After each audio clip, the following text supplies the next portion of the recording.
The forestry sector around Hudson Bay has changed significantly over the last 50 to 100 years. 100 years ago, everything was done by manual labor.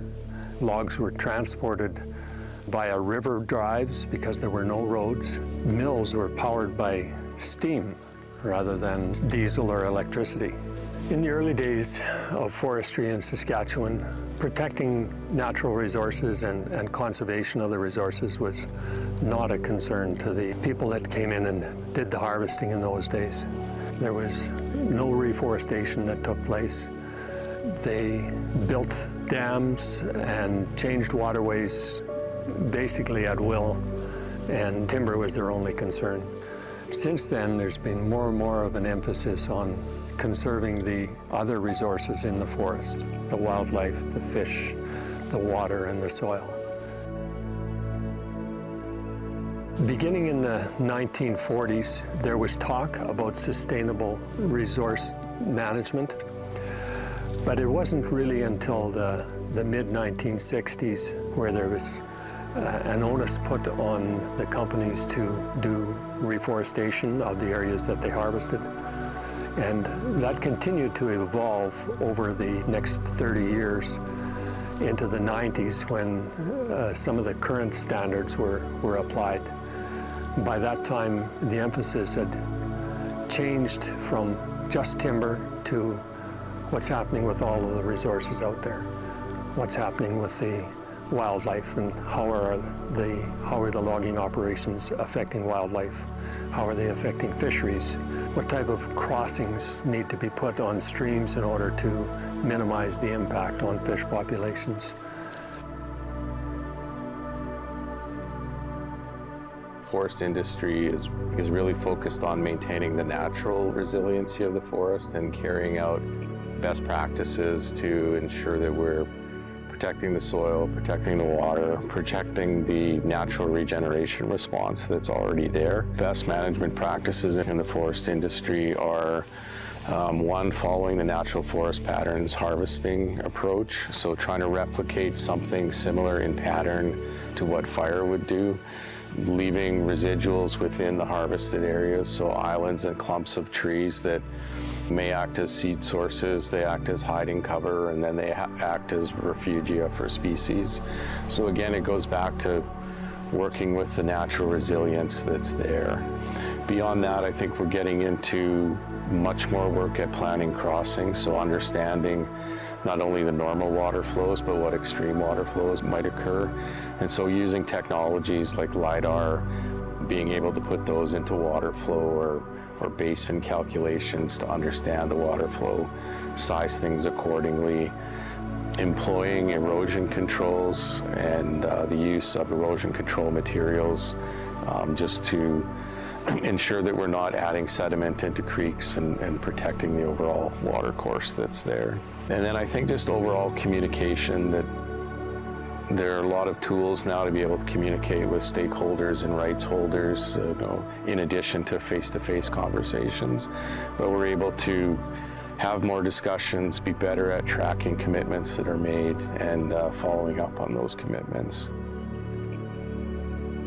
The government, in consultation with industry, has a set of standards and guidelines that forest companies must follow. They cover a broad range of subjects, everything from the size of the openings that can happen during harvest, through wildlife habitat, protection of wetlands, protection of the waterways, consideration of rare or endangered species.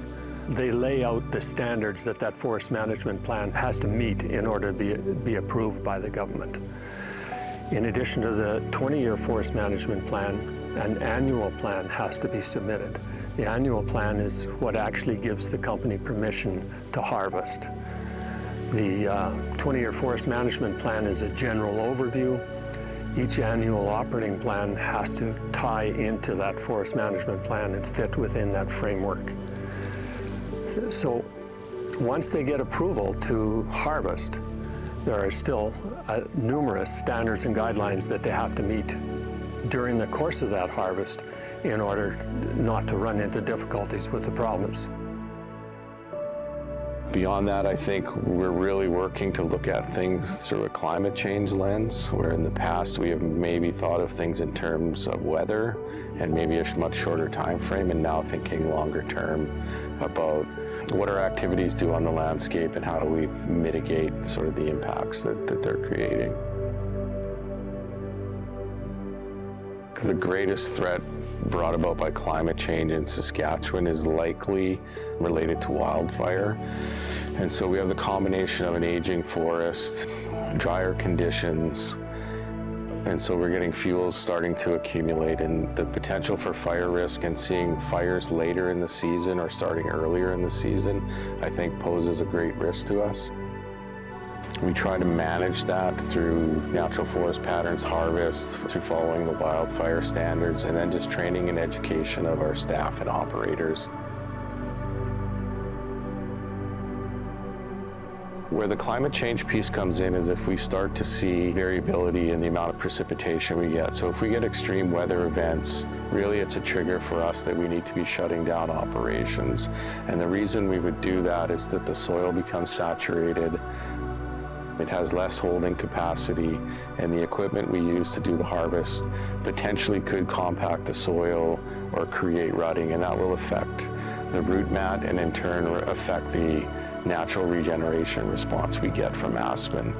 On the softwood side of things, it becomes more of an issue of those sites being drier over time and potentially not being able to support white spruce or black spruce, and beginning to pose a regeneration issue that way.